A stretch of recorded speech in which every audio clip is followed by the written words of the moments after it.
Tous les jours, midi 14h, le cœur au sud.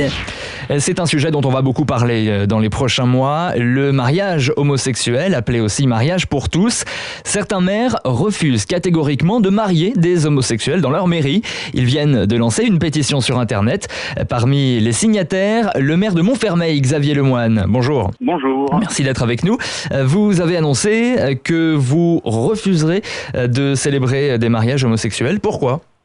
En raison du fait que la famille composée d'un homme et d'une femme est vraiment la cellule fondamentale de la société et que de demander de travestir une réalité extrêmement importante consiste à défaire d'une main ce que l'on essaye de faire dans notre engagement municipal tous les jours. Voilà. L'institution du mariage est quelque chose de très fort qui structure et fonde nos sociétés, toutes nos sociétés depuis des millénaires, et ce projet de mariage homosexuel est une transgression particulièrement grave. Vous craignez quoi concrètement ? Parce que dire que c'est une transgression majeure, bon certes, mais concrètement dans les faits. Concrètement dans les faits, revenons tout simplement à cette réalité. Vous êtes fait, je suis fait de 50% des cellules d'un papa et d'une maman. Et que c'est avec un papa et une maman, à défaut d'avoir un papa et une maman autour d'un homme et d'une femme, dans le cadre de l'adoption, que l'on se structure fondamentalement. Ça changera pas.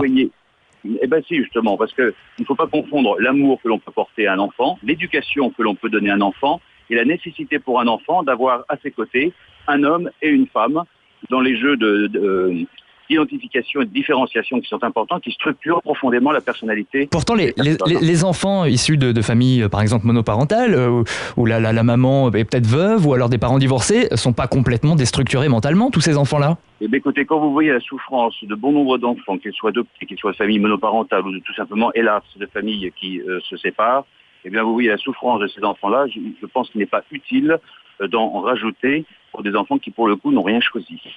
Voilà, c'est fondamentalement autour de l'enfant, et j'ai axé tout mon éditorial du dernier bulletin municipal sur la question de l'enfant. C'est ça fondamentalement, moi, qui me fait agir et dire, nous ne pouvons pas, nous, maires, aller dans ce sens-là par rapport à l'évolution de nos sociétés. Le problème, c'est que la ministre de la Justice, Madame Taubira, s'était prononcée en disant que les maires, qui sont des représentants de l'État, devront appliquer la loi et servir comme ils se doivent. Donc, qu'est-ce que vous allez faire ? Madame. Je réponds tout simplement qu'à d'autres périodes de notre histoire, il y avait aussi des lois et qu'il y a aussi des gens qui ont fait marcher leur conscience et qui ont dit « non possumus, nous ne pouvons pas », car là, nous transgressons des principes fondamentaux sont bien au-dessus des lois que les hommes peuvent se donner un moment ou un autre. Mais vous serez vous serez hors la loi si vous ne respectez pas la loi. Vous savez, monsieur, ça fait... Vous risquez de perdre votre écharpe. Je me dis, vous, corps et âme, pour la ville de Montfermeil, que j'aime énormément, et bien au-delà. Je sais, j'ai pesé en conscience que je ne pouvais pas continuer à être maire et être menteur, d'une certaine manière, en procédant à de tels mariages. Donc je sais ce que je risque entre les amendes, les peines de prison et la destitution, c'est éventuellement ce que je risque. J'ai bon espoir qu'il puisse y avoir un débat, parce que ce n'est pas anodin comme loi, qu'il y a un débat qui concerne tous les citoyens. Deuxièmement, qu'on donne un peu de temps à la société française pour réfléchir à tous les enjeux qui sont derrière le bouleversement des règles de la filiation. Troisième élément, si jamais cette loi devait passer, nous verrons bien ce qui se passera. Moi, je sais que je n'en célébrerai jamais, je l'ai dit, je le dis très calmement. Vous le ferez faire par un adjoint ? Pas davantage, parce que de même que la clause de conscience, je ne me bats pas pour la clause de conscience, elle pourrait être réduite, mais je préfère me battre pour le modèle familial qui a toujours structuré nos sociétés que pour mon petit confort personnel. Donc quand vous dites un débat, c'est-à-dire que vous voulez qu'on revienne sur l'idée tout simplement d'autoriser les homosexuels à se marier. Pour vous, il faut en revenir à une famille traditionnelle ? Traditionnelle, telle que la nature la définit, ce n'est pas à la loi de redéfinir la nature des choses. Oui, mais dans ce cas-là, le divorce, ça rentre un peu là-dessus aussi, parce que traditionnellement, une femme n'est pas faite pour élever un enfant tout seul, ou les gardes alternés, c'est pas non. Ça sort aussi. La famille a évolué. Madame, l'institution du mariage, c'est ce qui permet l'engagement durable d'un homme et d'une femme en vue de l'accueil et de l'éducation des enfants. Je sais que la vie de famille n'est pas facile. Je suis marié, j'ai 7 enfants, et je sais que ça peut être très difficile. Mais vous savez, le divorce, c'est toujours un drame, d'abord pour les personnes qui divorcent et également pour les enfants. Et donc, le rôle de la société, c'est de préserver, de protéger, de favoriser ce qui est bon pour l'épanouissement des personnes. Après, il y a des accidents de la vie, mais c'est pas à partir des accidents de la vie que je peux déterminer si une loi est bonne ou pas bonne. Vous demandez vous interrogez tout à l'heure, je voudrais vous répondre sur la question des adjoints. J'avais bureau municipal hier, j'en ai parlé à tous mes adjoints, ceux qui sont en capacité eh bien, aucun de mes adjoints souhaite également procéder au mariage homosexuel. Oui, vous n'êtes pas le seul. Il y a plusieurs mairies où également tous les conseillers ont signé cette pétition. Vous êtes 1219, je crois, avoir signé la pétition. Il y a effectivement plusieurs pétitions qui sont organisées. Nous sommes plusieurs dizaines de milliers d'officiers d'état civil, donc de maires ou de maires adjoints, qui refusons effectivement ce mariage-là. Le programme de François Hollande disait clairement que ce mariage pour tous allait être adopté. Il a été élu par les Français. Est-ce que ça suffit pas pour légitimer cette loi ? Je suis en aucun cas une majorité fait pour autant une vérité. Voilà. Enfin bon, alors à ce moment-là, la démocratie, vous remettez tout en question. C'est le principe même de notre société, la démocratie. Sauf que la démocratie n'est pas là pour redéfinir ce qu'est la nature. Il y a au-dessus de la démocratie des lois intangibles auxquelles on ne touche pas. Celle de l'engagement d'un homme et d'une femme dans leur complémentarité en vue de l'accueil et de l'éducation des enfants, ça fait partie pour moi de ce qui est intangible et donc de ce que la démocratie ou la loi n'a pas le droit de toucher, parce qu'il y a des données de nature auxquelles on ne touche pas. Alors pour les habitants de Montfermeil qui nous écoutent sur Sud Radio, parmi eux, il existe forcément des couples homosexuels. Qu'est-ce que vous allez dire à vos administrés homosexuels qui souhaiteront s'unir dans leur mairie de Montfermeil ?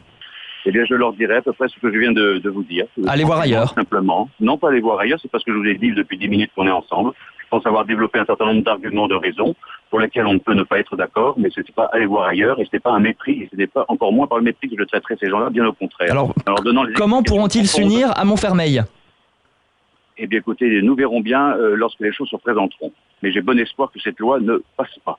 Et j'ai bon espoir que la mobilisation et des élus et des citoyens de bon sens permettent effectivement qu'on évite à notre pays cette loi indigne. Alors si elle passe, les habitants de Montfermeil homosexuels, où vont-ils se marier ? Eh bien, nous verrons cela à ce moment-là. Mais qu'est-ce que vous espérez ? Parce que vous êtes un peu comme...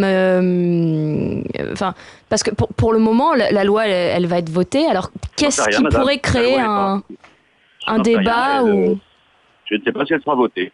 Il y a un certain nombre de personnes, de personnalités diverses et variées, de toutes sensibilités politiques, religieuses, philosophiques, humaines, etc., qui attirent l'attention du gouvernement sur les graves bouleversements que va introduire cette loi. Et donc, je ne dis pas qu'elle est votée. Parce que là, même les sondages, alors autant les Français sont partagés sur l'adoption par des couples homosexuels, autant le mariage... Madame, le mariage, c'est bien pour accueillir et éduquer des enfants. Donc le mariage homosexuel, c'est bien avec la dimension de l'adoption des enfants. Donc c'est intimement lié.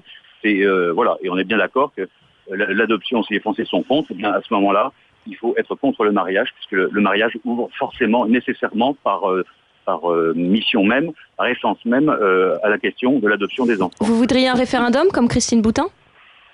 Au minimum, qu'on puisse effectivement par référendum ou par tout autre moyen, au moins approfondir la question et pas passer à la hussarde, comme le gouvernement s'apprête à le faire. On précise d'ailleurs que vous faites partie du même mouvement que Christine Boutin, le parti chrétien-démocrate. Est-ce que vous faites un lien entre le mariage homosexuel et la polygamie, par exemple ?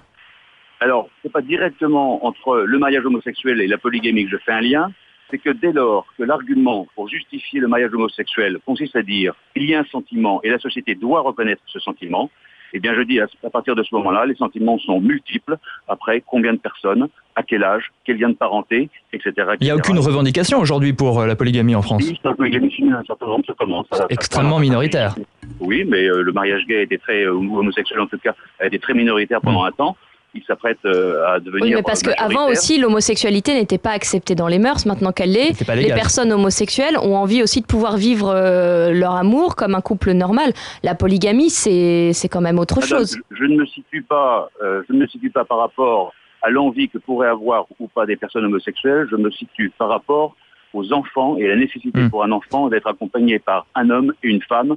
C'est mieux si c'est le père et la mère, mais à défaut, un homme et une femme, c'est fondamental dans la structuration intime et profonde des personnes. Est-ce que vous regardez déjà, en cas d'adoption, en cas de procréation médicalement assistée, je dirais, toutes les recherches d'identité, de filiation, etc., qui sont légitimes et qui souvent s'accompagnent de grandes souffrances. Je ne pense pas que ce soit utile par ce mariage et les problèmes de filiation que ça donne, de rajouter de la souffrance à la souffrance. Est-ce que vous approuvez les propos de François Lebel, maire du 8e arrondissement de Paris, qui explique que le mariage homo ouvrira la voie à l'inceste et à la pédophilie ? Dès lors qu'on reconnaît le sentiment comme un absolu, ou sur qui se porte le sentiment. Et donc je dirais à ce moment-là, tout est potentiellement... Vous pensez donc que les pédophiles vont demander à pouvoir se marier avec des enfants? Parce que c'est pas, je l'ai dit tout à l'heure, je le répète. Il y a un sentiment qui est plus ou moins légitime, plus ou moins malsain. Je suis ferme sur les principes et je veux être respectueux des personnes. Et donc je ne fais pas de lien entre le mariage homosexuel en tant que tel et derrière la pédophilie. Je dis que dès lors que c'est le sentiment qui est reconnu et qui est validé par la société, à ce moment-là, tous les sentiments peuvent être également reconnus et validés par la société. Et là, il y a un danger et un risque de dérive. Voilà ce que je veux dire exactement pour être respectueux du fond et des personnes. Alors une dernière fois, pour les habitants de Montfermeil qui voudront se marier dans quelques mois, qu'allez-vous leur dire? Je suis désolé de vous reposer la question, mais comme vous ne m'avez pas répondu encore... je ne vous ai pas répondu parce que la loi n'est pas encore votée, que j'ai bon espoir qu'elle ne le soit pas et que je mets toutes mes forces pour l'instant à essayer de faire en sorte qu'elle ne soit pas votée. On verra après, vous me réinterrogerez après si jamais elle est votée. Très bien. Bien volontiers. Eh bien, on vous accueillera à ce moment-là. Merci beaucoup d'avoir été avec nous, Xavier Lemoine. Je rappelle que vous êtes... Bonne journée. Merci à vous aussi. Je rappelle que vous êtes le maire de Montfermeil. Et c'est un sujet, bien évidemment, dont on reparlera dans les prochaines semaines et les prochains mois. Allez, dans un instant, on va parler d'un tout autre sujet.